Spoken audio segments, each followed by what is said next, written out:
Greetings and salutations, friends, to Vraks. In the aftermath of the attack of the 269th Regiment, which had shared the same fate as the 261st, shattered against the Vraksian defences. Albeit this offensive had not only cost the 88th a single regiment, but several more, as company-sized formations from the various other regiments and line corps had also been fed piece by piece into a futile attempt at breaking through the ravine leading up to the lower armory gates. The failed attack had cost the 88th almost a fourth of its infantry manpower in its line corps, in addition to countless armoured vehicles and Gorgon super heavy transports, along with 2 full companies of Death Rider cavalry rendered combat ineffective, and, of course, 150 battle brothers of the Red Hunters chapter killed or sacrificed to the dark gods of chaos. And when measured in scope, in time spent, and in progress made, the attempt upon the lower armory gate was clearly the single most expensive defeat in the history of the Vraksian campaign.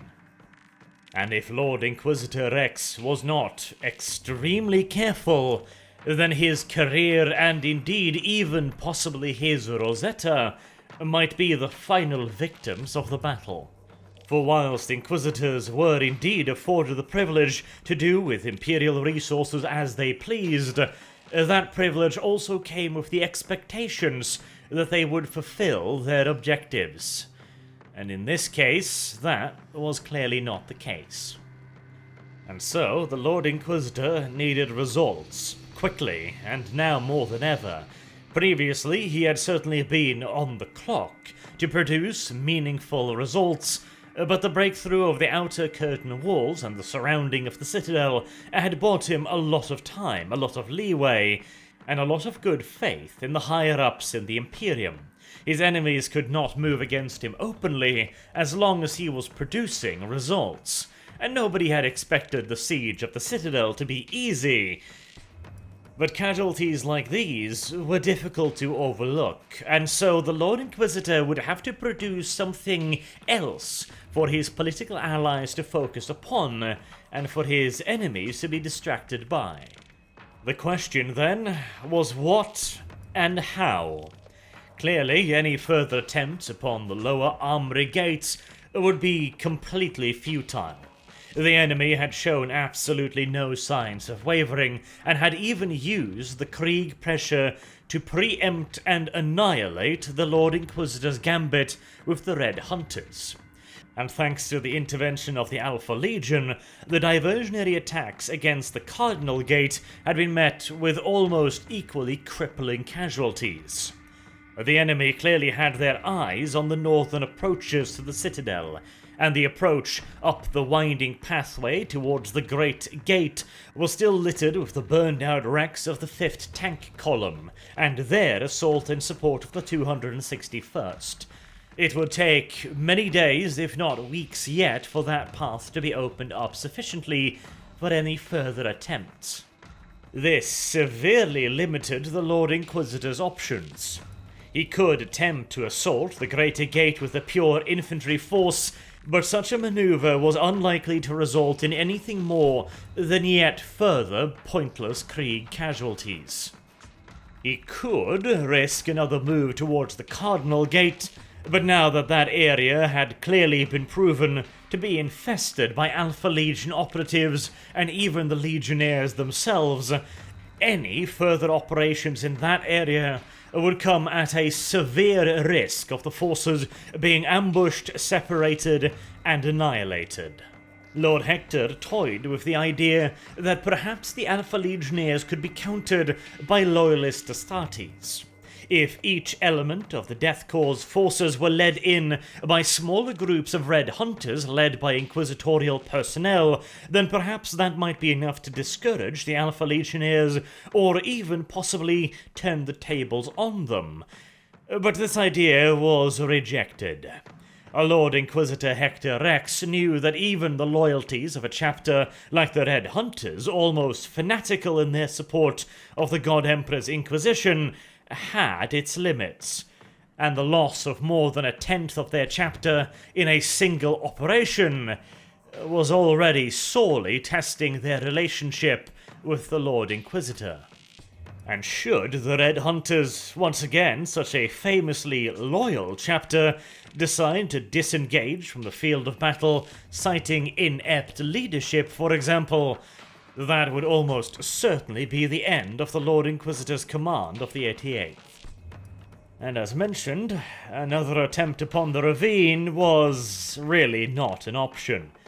True, the Death Corps was now in command of the outermost defences, they being held by what remained of the 269th, but with the enemy's full attention fixed on the ravine and the presence of the Steel Brethren, any further attempt upon it would be supremely bloody, and unlikely to achieve much, if anything. This left the Lord Inquisitor with only one option, and it was not a great one. It was to launch an attack against the lower gate spur. The 261st had attempted to attack it, but the assaulting force had run afoul of an ambush and been destroyed before they could make any real progress, even just towards the gate itself. But this was considered a minor setback, because, frankly, the lower gate spur was not considered a particularly vital objective at all. It connected the citadel itself to one of the laser defense batteries on the far southern edge of the citadel, but beyond that, it was more or less unconnected to the citadel itself.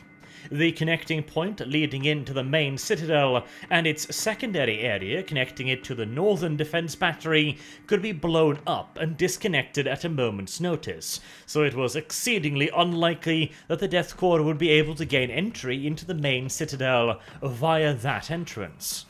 And even if they did, they would merely gain control over another ruined laser defense battery and nothing else, since the bridge connecting the small outspur citadel to the main citadel was also pre-rigged for destruction. And as for the gate itself, it was merely an outer defensive work.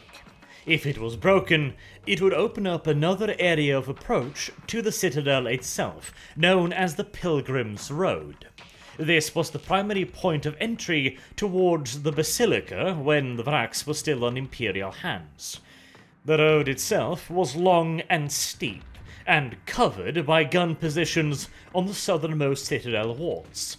And once the Pilgrim Road had been climbed, the attackers would then have to break through the St. Leonis Gate, which was hardly any less defended than the Great Gate or the Cardinal Gate. By and large, the lower gate spur was a fairly unimportant objective, and would impart only minor benefit to the attacker if seized. It was, however, the least defended of the current objectives, at least presumably so. The 261st diversionary attack towards the lower gate had been halted by a well-prepared ambush before they could sound out the defences around the gate itself. But it was expected that the Vraxians would not commit considerable forces to defending such an unimportant objective. Though one could, with benefit, point out the fact that that was exactly the same kind of thinking that presaged the attack upon the gully as well. And knowing full well that he could not afford another mistake like that, the Lord Inquisitor took the somewhat radical decision to join the fighting on Vraks in person, where he could oversee operations and also bring his personal authority to bear far more easily. And the first step was to determine the viability of an attack upon the lower gate spur, and this time proper reconnaissance would be made beforehand. Time was most certainly of the essence, but a failure would be even worse than a delay. And so the Marauder Vigilance high-altitude reconnaissance variants were sent in to thoroughly investigate the lower gate spur and the possibility of any further surprises. and much to the Lord Inquisitor's relief, the Vigilance did not reveal any further unfortunate circumstances. The lower Gatespur did indeed appear to be lightly held and lightly fortified. The Pilgrim Road as well appeared to be almost entirely clear of obstructions. This hinted at the potential of a large-scale chaos counterattack, since that was the only reason the Lord Inquisitor or any of his aides could possibly imagine for the road being left so completely open. But, well, counterattacks were a part of life on Vraks, and if it had to make its way all the way down the Pilgrim Road, then at the very least the Imperials would see it coming. And with the absence of any other obvious surprises, the lower Gatespur was designated as the objective for the next offensive. And whilst the capture of the lower gate would hardly be a decisive advantage for the 88th, it would provide the Lord Inquisitor with a success story, something he could bring up whenever the failure at the ravine was mentioned, something to buy him time for greater, grander, and more decisive operations. But despite the somewhat limited goals of this offensive, no mistakes could be tolerated. If this attack ground down with excessive casualties, then that would most certainly be the end, and so Lord Hector Rex would bring to bear as much firepower as he could possibly acquire. Now that he was on the battlefield himself, he would be joining in personally, and as he himself was on the field, it would be far easier for him to wield his authority around. Previously, his attempts to get the cooperation of High Princep Drauka had met with some resistance. The Titans were, technically, well within the Lord Inquisitor's jurisdiction, but there are various legal niceties and rituals that must be observed, and any attempt that the Lord Inquisitor had made to get the cooperation of the Titans had usually been met with platitudes, nice words, and airy promises that never actually committed the Titans to any real action. A diplomatic dance, where the Titans of Legio Astorum sought to distance themselves somewhat from the Inquisitor due to the rather sudden nature of his arrival. And additionally, High Princep Drauka had established a surprisingly good working relationship with Marshal Arnim Kagori, and his sudden displacement from the top seat at the 88th Imperial Guard Siege Army must have sat rather poorly with him. But now that Lord Hector was right there, in the same room, right in front of the High Principe, there was suddenly a lot less room for verbal maneuvering. And so, High Princep Drauka's own Reaver-class Titan, the Praetorian, along with two other Reavers, Tritus and Invictorus, would be deployed to the attack upon the lower gate, along with 4 Warhound-class Titans. This was a huge commitment from Legio Astorum, even more so as previously they had been very hesitant to ever commit any real Titan support to the Inquisitor's plan, only very grudgingly dispatching a single machine here and there to at the very least provide the impression that they were helping. But this was also a considerable risk for the Lord Inquisitor. By showing his authority so blatantly, he was essentially standing up to High Princep Drauka and telling him, "I am here now. I have authority, and if you make me do this without your support, and somehow I succeed, I will have my time, and I will use it to come for you." Such a threat, even indirectly delivered by a Lord Inquisitor, was nothing to make light of, even for a High Principe of a Titan Legion. But of course, should the attack fail, despite the support of the Titans of Legio Astorum, then Hector Rex would have neatly introduced the Forge Masters of Lucius and the Titan Principes of Legio Astorum into the ranks of his enemies, both politically and possibly otherwise. If one of the god machines of Legio Astorum was sacrificed in an attack that failed to achieve its objective, then that might see the Titans of Legio Astorum quit the field entirely, and they might even do so in a less than gracious manner, shall we say. The cooperation of the other elements of the 88th were easier to acquire. The Imperial Aeronautica forces would play a decisive role in the planned offensive, with their Marauder bombers being employed en masse in a scale that had very rarely been seen on Vraks before. The Imperial Aeronautica officers warned the Lord Inquisitor that to deploy their Marauder bombers with such frequency and in such mass would be less than ideal, especially since the Lord Inquisitor had the idea that they needed to bombard the lower gate spur specifically, which required precision bombing, which in turn meant that the Marauders would have to fly quite low to the ground, and therefore very exposed to the enemy's anti-aircraft defenses. Now, misunderstand me correctly, low altitude was still pretty damn far above the ground, but compared to the near stratospheric altitudes from which the bombers were delivering their munitions on a regular basis, this precision strike would have them fly practically nap of the earth as far as the enemy anti-aircraft defenses were concerned. Another unadvisable aspect of the plan was the sheer number of machines required. The Imperial Aeronautica was expected to put hundreds of Marauder bombers on the wings and have them attack the gate spur in waves. And whilst this would have been one thing if the Lord Inquisitor had been expecting the Marauders to bombard a large area, he was once again very specific in that this was to be an attack upon the gate and the walls themselves, which meant that the Marauder bombers not only had to attack from a relatively low altitude, as they did not have access to the valuable super-guided warheads of the Adeptus Mechanicus, and there was not enough time to acquire them in sufficient quantities, but also that the bombers would have to come in relatively small, organized waves.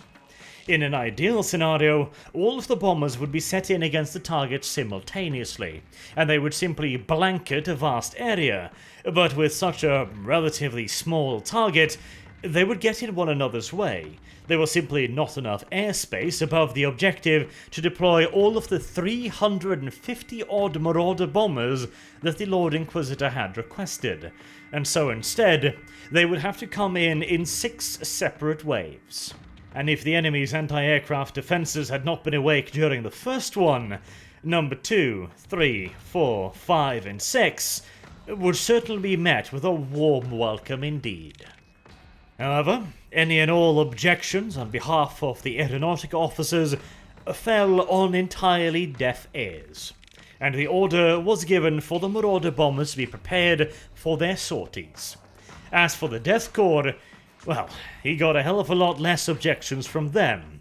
As far as the 88 were concerned, for the time being at the very least, the Lord Inquisitor was their supreme commander.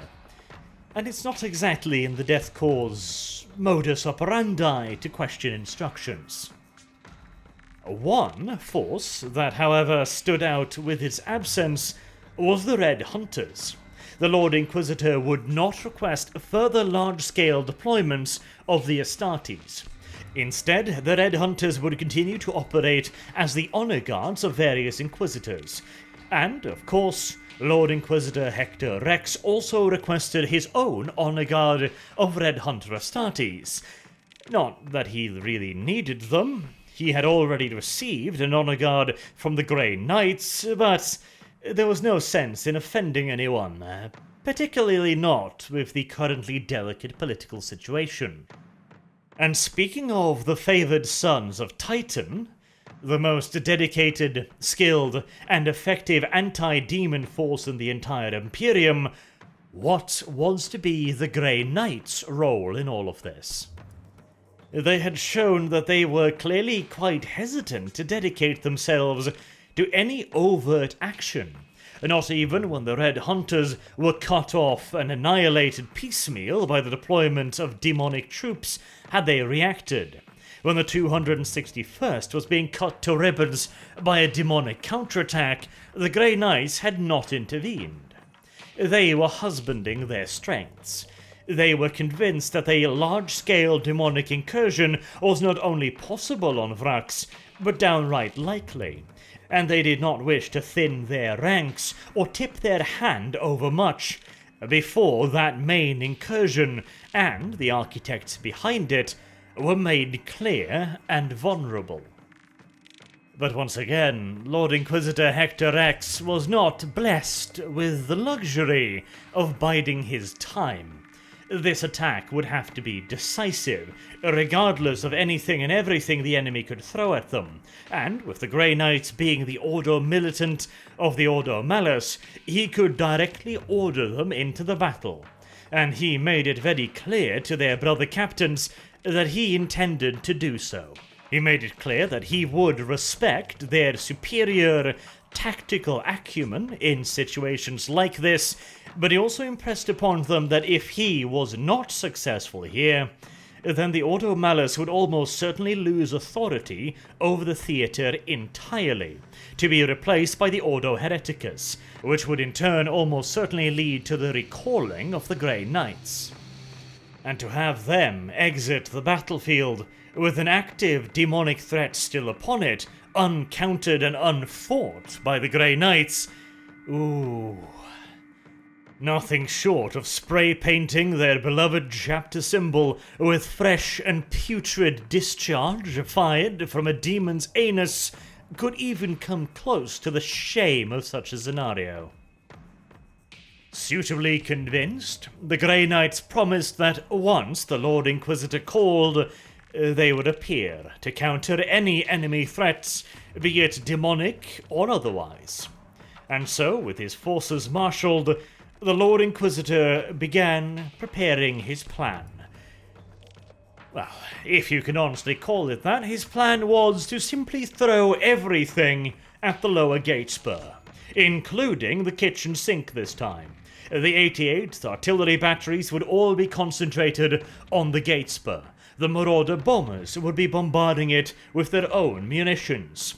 The Reaver Titans of Legio Astorum would be pounding it with their Apocalypse missile launcher and main weaponry. The 88th would then send in wave upon wave of Death Corps armor and infantry to continue to beat up on it. And this pounding was to simply continue until either the gate, the walls, or the 30th Line Corps broke, whichever came first. On a subtlety scale of 1 to 10, this plan was probably minus 75, just a little bit short of the minus 98 of Lord Commander Julka's great push. The only things required there to make it into a full minus 100 was if Lord Commander Julka dropped flyers of the battle plan on top of the enemy before he actually started firing at them. But once again, one should never underestimate the problem-solving qualities of vast quantities of high explosives. And relatively speaking, the lower gate spur was one of the weakest objectives in the Citadel, outside of the protective umbrella extended by the Citadel's void shield generators. If there was any segment of the Citadel that could be breached simply just by throwing enough shit at it, it was this area. And the Lord Inquisitor certainly had marshalled an impressive amount of shit to throw at it. Whether or not it would be enough, well, that is what we are about to find out. The first attack upon the lower gate spur was, as planned, carried out by the Marauder bombers of the Imperial Aeronautica, with each Marauder bomber carrying its full complement of bombs. In 6 waves, they would pass in over the lower gates and deploy their ordnance, made up almost exclusively of dumb bombs, propelled towards their destination and guided by nothing more than velocity and gravity. Undoubtedly, the Lord Inquisitor would have done much to have access to one of the more specialized form of attack marauders at this point. A Marauder Colossus, for example, with its 10-ton guided munitions armor-piercing warhead, would have done an absolutely wonderful job of busting open the gate, and not to mention several other areas of the citadel as well. Indeed, a Colossus bomb with its diamantite-tipped warhead might even have been able to bury its happy little way all the way down through the upper defenses of the citadel and down into the power banks of the void shield generators. But unfortunately, he didn't have a Marauder Colossus, nor did he have the time to acquire one, and even if he had the time, if he hadn't gotten one already, the Lord Inquisitor probably didn't know about this particular variant, and the Aeronautica officers appeared to be disinclined to inform him of it. So instead, he would have to rely on good old-fashioned quantity. The wings upon wings of Marauder bombers would deploy 1,680 tons of high-explosive munitions to the lower gate spur. It was an awe-inspiring display of Imperial firepower, the likes of which even the Death Corps had rarely seen, but it had also come at a heavy cost. The Marauder bombers, flying so relatively low, were well within the anti-aircraft envelope of the Defender's weapon systems, and soon guided missiles and countless flak batteries opened up both from the lower gate spur, the laser defense silos, and the citadel itself. Soon the skies was crisscrossed with tracer and almost completely blotted out by the black, flowering explosions of flak detonations. The smaller caliber ordnance, and even most of the flak, was not an overt threat to the Marauder bombers. The workhorses of the Imperial Aeronautica could take quite a monstrous beating, but slowly the sheer weight of firepower began to tell, and first one, then a second, then a third Marauder bomber began listing dangerously, with engines on fire, crews wounded, or in some cases entire chunks of aircraft simply torn away from the hull. Many a Marauder bomber that day was brought down by 1,000 cuts, slowly but inevitably whittling away at the airframe, until the lumbering Leviathan could no longer stay airborne. Many Marauder bombers, even riddled with holes and with entire sections of the aircraft torn straight off it, still managed to limp their way back to the Imperial airfield. But many crews were also forced to abandon their Marauders, some still within range of the Citadel's guns, and the defenders showed no mercy to the slowly fluttering falling objects of parachutes with Imperial Navy crewmen dangling beneath them. And of considerably greater threat to the Marauders was the enemy's guided anti-air weaponry. Massive rockets tipped with malicious machine intelligence able to seek out the heat signatures of the Marauder bombers and guide its massive rocket-propelled warhead all the way up and after the bomber, detonating so close as to create a lethal shockwave, either outright pulping the crew or tearing the aircraft asunder. Out of some 350 Marauder bombers dispatched, a little over 200 made it back to base. And out of those who made it back, several would require days, if not weeks, of advanced, meticulous repairs, and a handful had to be scrapped even after having landed on the runway, their damage so severe that it would be more expedient to cannibalize the wreck for any remaining working part rather than attempt to repair the whole. It had been an expensive day for the Imperial Aeronautica, but it had produced results. Unprotected by the void shield generators of the Citadel itself, the bombardment had been very effective. 4 separate breach points had been blasted in the lower gate spur, and 2 of the large armored towers protecting it had also been smashed into unrecognizable piles of rubble. The main gate at the center still stood defiant, but with so many alternative entries, it hardly mattered. And to see 4 large gaping holes smashed in the wall that they were about to assault, it must have been a real morale boost for the Death Corps of Krieg. The last remaining 2 regiments of the 30th Line Corps were both fully dedicated to this offensive, although at this point it was more like a regiment and a half after their various companies had taken a battering in the ravine alongside the 269th. The 30th was also beginning to run low on Death Riders. The previous 2 companies dedicated against the attack on the ravine had been so badly mauled that they now formed only a single, understrengthed company. In return, the 30th Corps would be well supported by armour, a full tank regiment being dedicated to this offensive, with yet further tank regiments standing ready to be released into the offensive if needed. Over 1,000 tanks, 400 Gorgons, and some 60,000 mechanized infantry. But those assault specialists would not be sent in the first wave. Instead, the first wave would consist of infantry elements supported by Leman Russ and heavy armor, Baneblades, Shadow Swords, and Macaria's heavy tank rumbling forward to provide close-in fire support to the advancing infantry. Unfortunately, the armoured elements may have been deployed a bit too early. Despite Lord Hector Rex being now in direct command on the battlefield, his lack of experience commanding elements of this size and complexity was showing once again.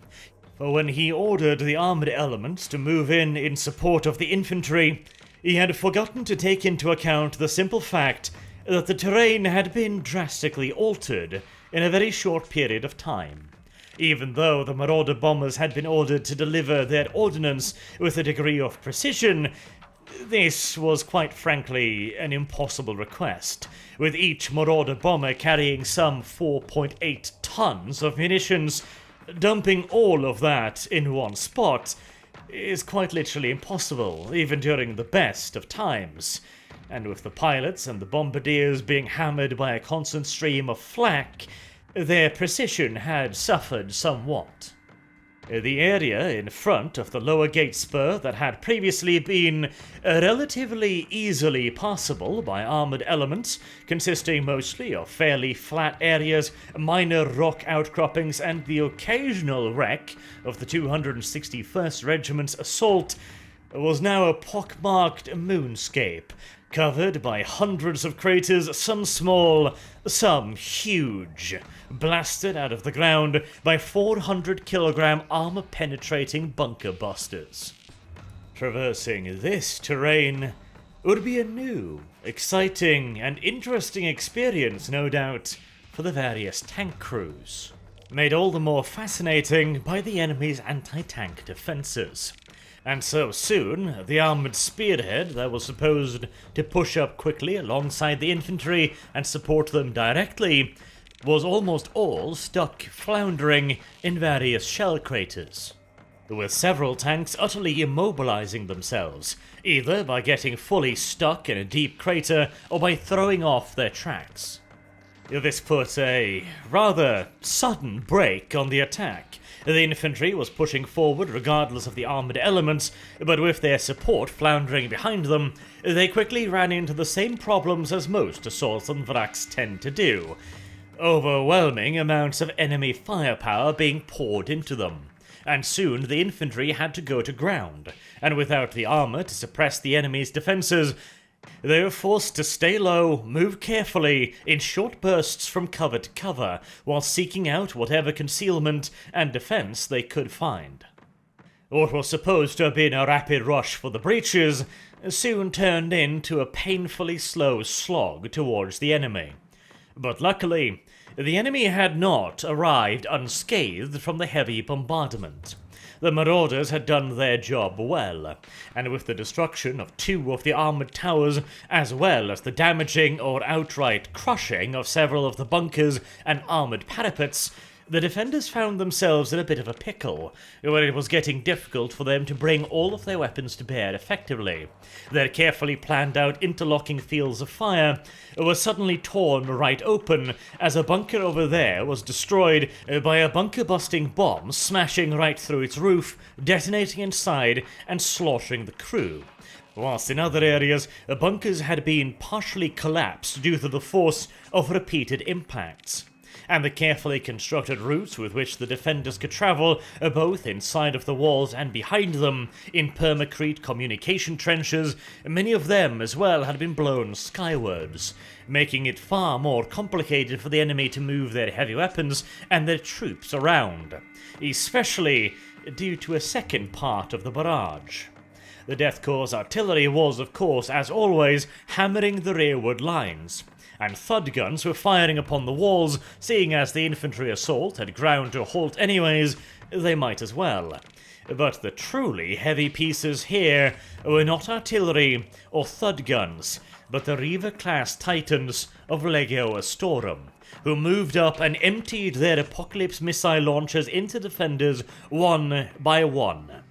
The first Titan to do so was Invictorus, which had begun its bombardment of the defenders a moment after the Marauders had disengaged.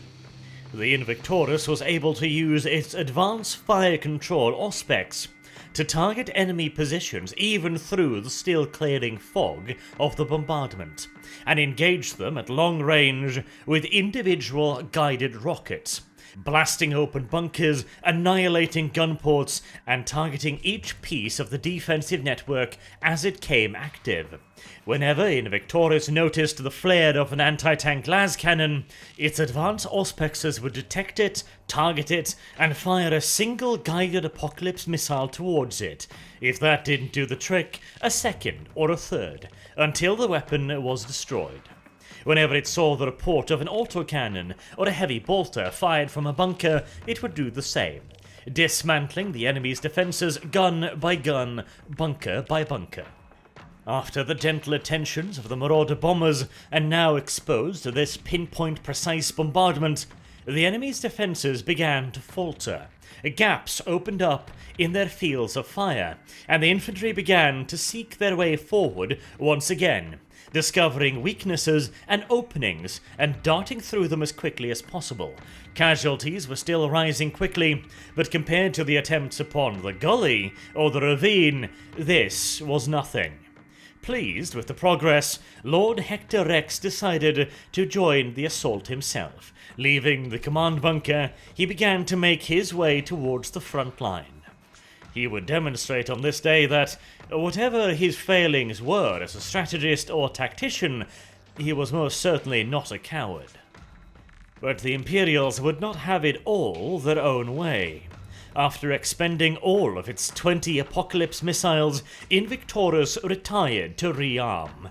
A lengthy process requiring specialized equipment that could easily take hours at a time, as each individual Apocalypse missile would have to be loaded one by the adepts of the God Machines. This was also the sign for the Praetorian and the Tritus to move forward. Their own Apocalypse launchers fully stocked, they would engage the enemy defenses from closer in, making sure that their ammunition would count every time, and also allowing them to engage the enemy's defenders with their arm-mounted weaponry. The original plan was for the Titans to stay further back and support the armored thrust, but since it had gotten stuck in the craters created by the Marauder bombers, that no longer seemed like so much of an option. Praetorian would move forward and support the move against the main gate, possibly even engaging it with its main arm-mounted weaponry, whilst Tritus would lead the attack on the southern bastion, attempting to capture it, secure it, and therefore gain entry through which the gate itself may be captured by infantry. The southernmost laser defense bastion, just like the one to the north, was expected to have been knocked out by previous artillery bombardments. But whereas this intelligence had proven correct for the northern bastion, the southern one, albeit scarred from repeated bombardment and raids by Marauder bombers, was still very much so intact. The first sign that not everything was as it should was when the weapons moderati aboard Tritus reported an unusual heat signature to the Titan's front. There should be nothing in that direction capable of generating that kind of a heat signature. The Principe of Tritus immediately leapt into action and ordered the crews to begin scanning for enemy titans. Perhaps Legio Volcanum was finally going to show their hand. But after a handful of 10 seconds, there were no returns for enemy titans on the Auspex. Confused and staring out through the eyes of the great god machine, the Principe of Tritus searched visually for targets, but he could not see anything until he discerned movement off in the middle distance. The massive blast shield on the southernmost laser defense silo was beginning to retract. And then it struck him. The laser defense battery was not dead. Immediately, in a sense of panic, he ordered the weapon moderatis to lock all weapons on the battery and began ripple-firing the Apocalypse launchers in full auto mode.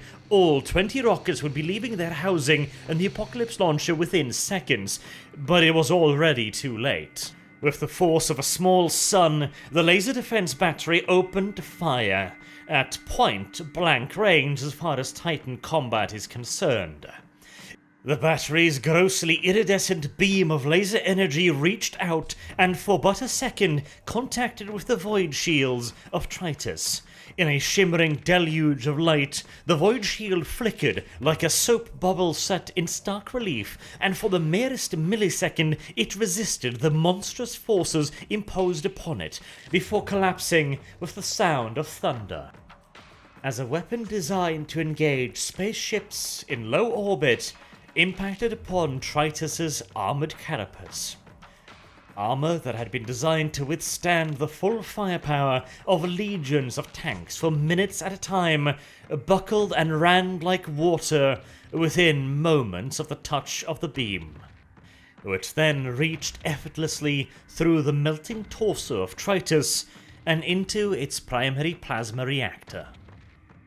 Everything within 100 meters of the god machine simply disappeared, annihilated in the blast as the god machine detonated. And afterwards, for those who still had the sight to see, there was no sign that Tritus had ever been there. As for its brother and commander aboard the Praetorian, this was hard to miss.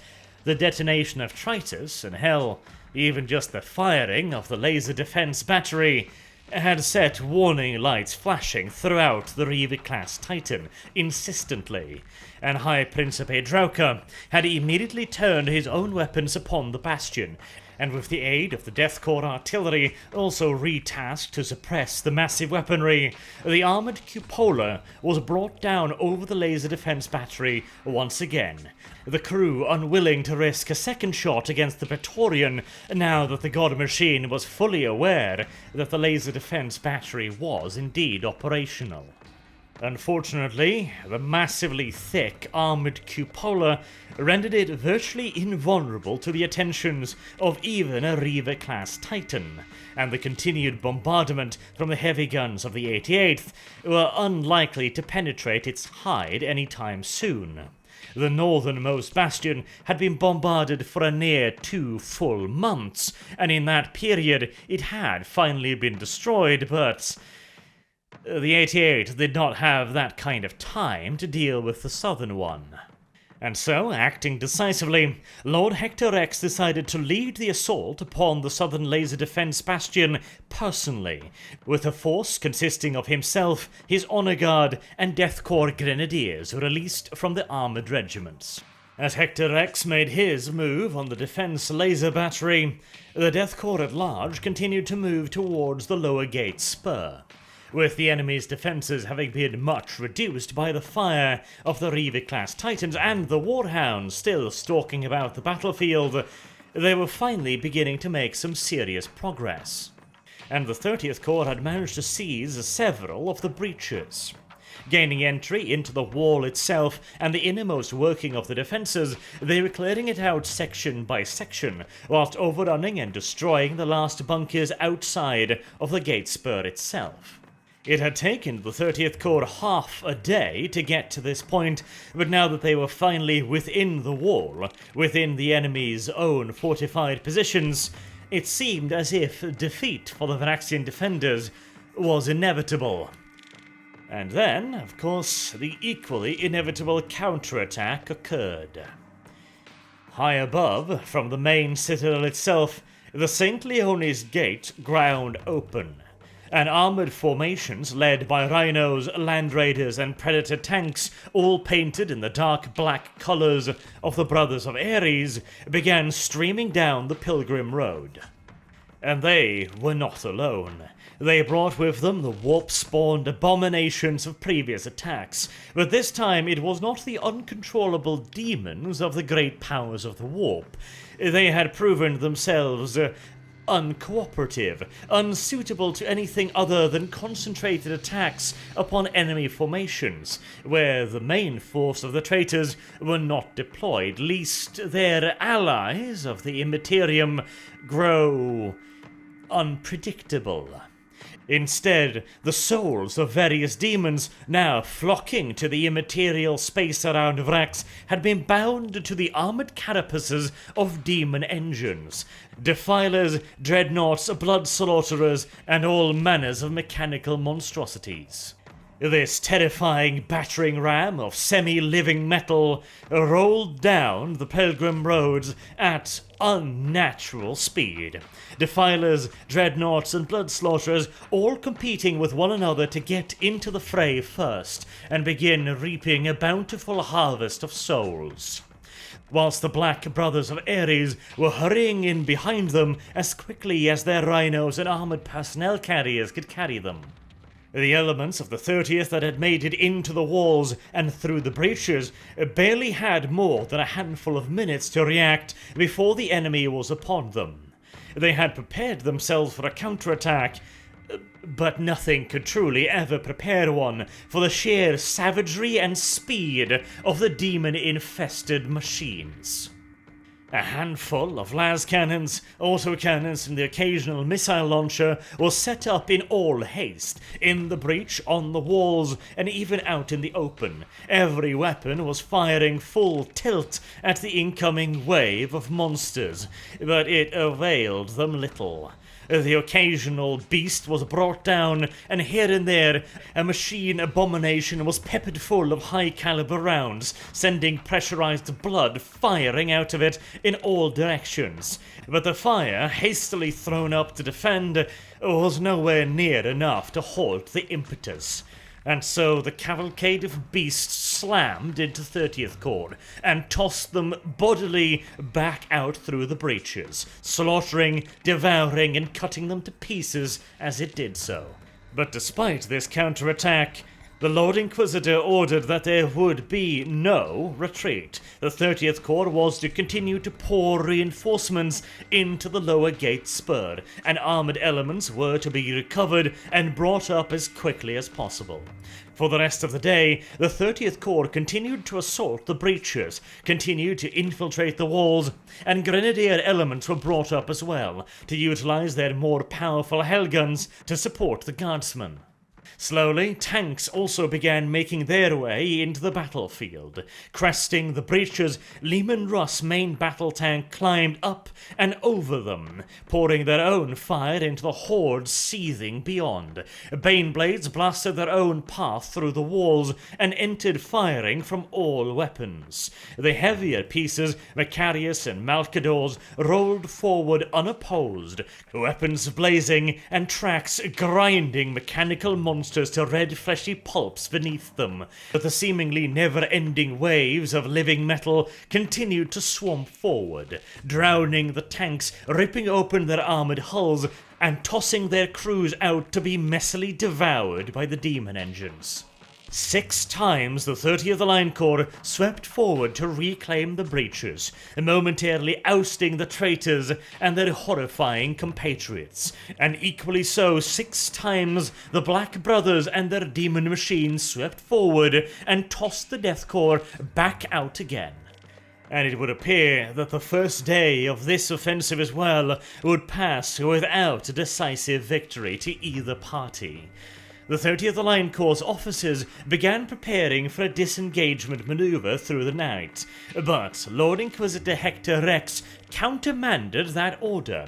He instructed the 30th Line Corps to continue attacking throughout the night as he led further grenadier reinforcements into the bowels of the laser defense battery. He was growing close to the battery itself and its powered banks. If he could gain access to those, he could destroy the battery permanently.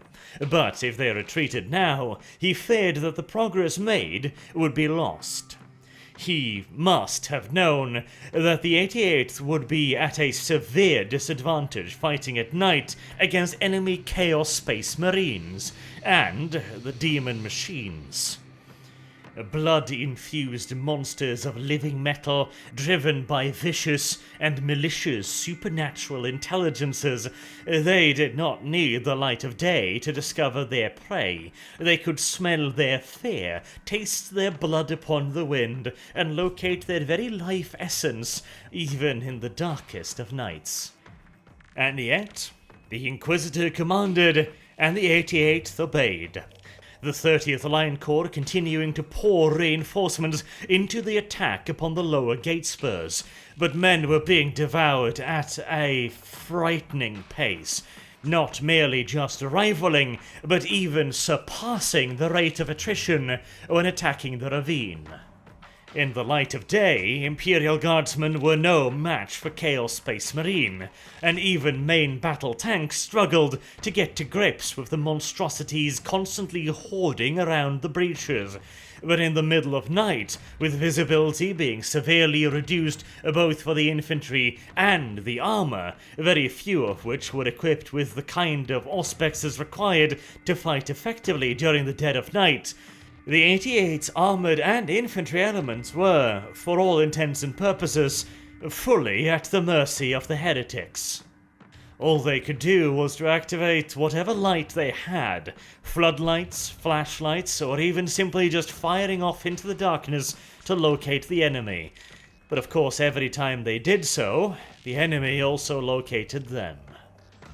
But finally, during the dead of night, the Lord Inquisitor, his honor guard, and the Grenadiers made it into the main power banks beneath the laser defense battery. Demolition charges were placed in copious quantities, and the Lord Inquisitor himself detonated them, finally putting the defense laser battery to rest, and gutting practically the entirety of the southern bastion with rolling waves of fire. At least the Death Corps would now be spared any further attention from its many automated weaponry and gun emplacements. But the night of horror was long indeed. For many a poor guardsman it would also be his last. And for those unfortunate enough to survive the night, it would haunt them, cripple them, and break even the spirits of Death Corps guardsmen. But finally, as dawn's first light began to stretch across the battlefield, the Lord Inquisitor ordered in the Grey Knights. And not a moment too soon, the 30th Line Corps was on the verge of complete collapse. But, seeing the brilliantly silver-armoured Land Raiders and Rhinos of the Grey Knights finally rush forward to engage the enemy, their hopes were buoyed up once again, and the defending fire reaching out from the lower gate spur to stop them was lackluster.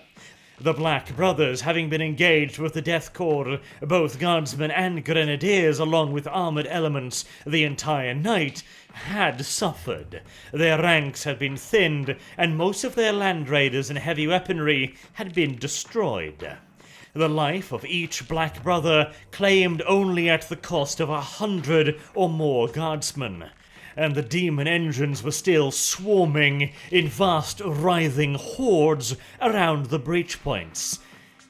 But that was an enemy the Grey Knights were more than qualified to handle, with every single battle brother of the Grey Knights being a potent psyker in his own rights, and armed with a wide variety of anti-psyker and demon weaponry. They slashed through the demon engines as if they were barely even there, Nemesis force weapons effortlessly carving up the still living metallic hides of the monsters, and blasts of psychic energy sending screaming demonic souls hurtling back into the warp from which they came, tearing them apart and scattering them to the immaterial winds. The Black Brothers attempted to counterattack, but their own weaponry proved as ineffective against the Grey Knights as the Guardsmen's weapons proved against the Chaos Space Marines, explosive bolt rounds detonating harmlessly upon psychic shields, and even those who made it past did little more than scorch the massive, intricately crafted battle armor of the Grey Knights' Terminator squads, leading the assault in an unstoppable silver phalanx, pushing straight through the breach and sending the enemy fleeing before them, storm bolters chattering and psych cannons blasting out a continuous stream of purifying fire. The Black Brothers attempted a counterattack with their remaining armored elements, but with Grey Knights' heavy support purgation squads taking up positions in the rubble, along with interceptor squads teleporting in behind them, and not to mention the 30th Line Corps rallying and following the Grey Knights in, the Black Brothers swiftly realized that if they wished to avoid sharing the fate of the demon engines, they needed to retreat, and swiftly as well. Still firing all the weapons available to them, and backing slowly up the Pilgrim Road, the Black Brothers, mounted aboard their remaining vehicles or on foot, began to retreat, whilst being constantly harried by both the Death Corps and the Grey Knights firing up at them. The Lord Inquisitor also ordered the heavy artillery to begin blasting the road wherever they could. But soon, the Black Brothers was back safely behind the Void Shield-guarded Citadel walls. Nevertheless, the Black Brothers had taken a severe mauling. Much of their armor was left smoking and burning on the battlefield, and many of their brothers would never oppose the Emperor's faithful servants ever again.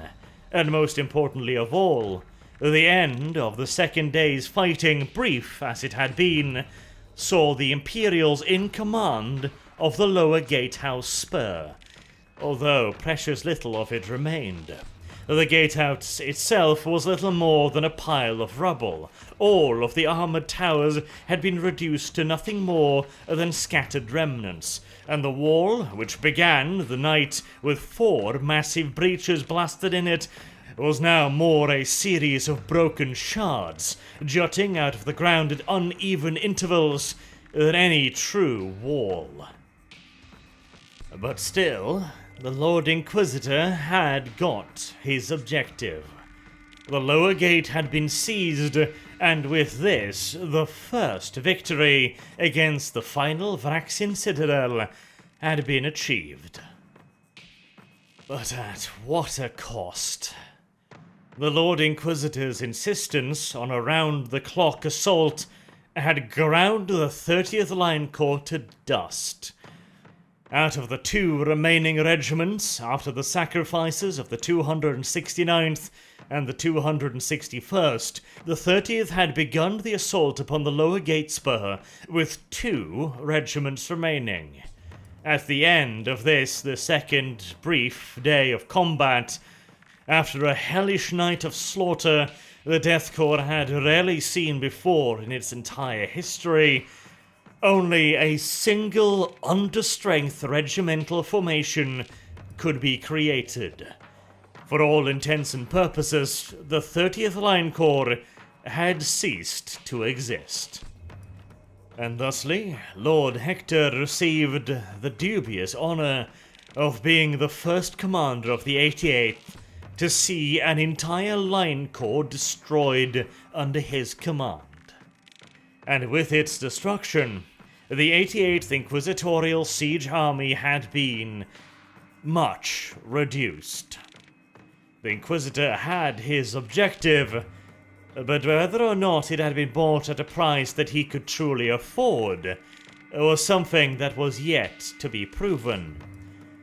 But luckily for the Lord Inquisitor, he was about to receive the first piece of good news in a very, very long time indeed. as old friends announced their return to the Vraxian theatre. As to who that may be, well, to find that out, you're going to have to wait until the next episode. Until then, I've been Arch. Thank you all very much for listening and watching, and I hope to see you all again soon. And, of course, if you know anyone who might be interested in a series like this, please do consider sharing the word around. It helps me out a lot, and I really appreciate it. Until then, have a good day. And then, despite saying that, I do feel the need to add in a short little addendum all the way at the end here, but I felt I had a good outro there, so I didn't want to ruin it, although I am kind of ruining it now. So, 4 full companies shattered at the end of this. Mind you, in the actual Siege of Vraks book, those 4 companies were all supposed to belong to the 269th, which had already lost another 4 companies from a regiment that only actually has 4 companies. And that's not taking into consideration, by the way, the various diversionary attacks. So, yeah, but this presentation I did here made more sense in my opinion. After the defeat on the ravine, the Lord Inquisitor would simply just take whatever was left of the 30th Line Corps and toss it at the objective that was the Lower Gate Spur, being identified as the easiest to achieve objective, both so that he could actually present some form of progress to his superiors, and so that he could use it in his own little propaganda, basically as a way of saying, hey, look, I've actually done something, somewhere, somehow. And his personal arrival on the battlefield also is a moment of far more drama, I feel, than what it was presented as in the book. In the book, he kind of just, shows up. He's just mentioned as watching the assault upon the ravine, whilst also watching the assault upon the Lower Gate Spur, which, I mean, he literally can't, because he'd, again, be on 2 different sides of the battlefield. But considering the 269th apparently cloned all of its guardsmen and deployed them twice over, I guess it wouldn't be beyond the realms of possibility that the Lord Inquisitor also cloned himself. God only fucking knows. But still, I feel like this was a much better way of doing it, and with the second hour-long video, we are pretty much at the very end here.